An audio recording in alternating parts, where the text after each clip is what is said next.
مطبخ نوجة كيتشن. النهارده ان شاء الله في مطبخ نوجة هنعمل صبلي بالعجوه بطريقه حلوه جدا جدا.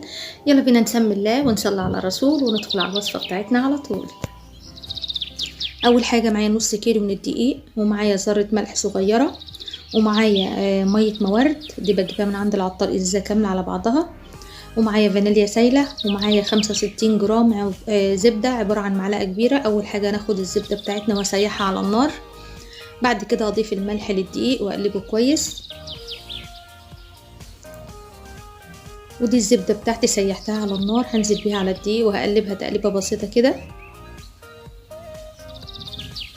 مجرد بس ما الزبده تفك معاكي هتضيفيها على الدقيق على طول، يعني ما تخليهاش تغلي معاكي ولا تسيح خالص. تمام كده. هنقلب بقى الدقيق بتاعنا مع السمنه شويه كده لحد ما الدقيق يشرب الزبده كلها كده. تمام.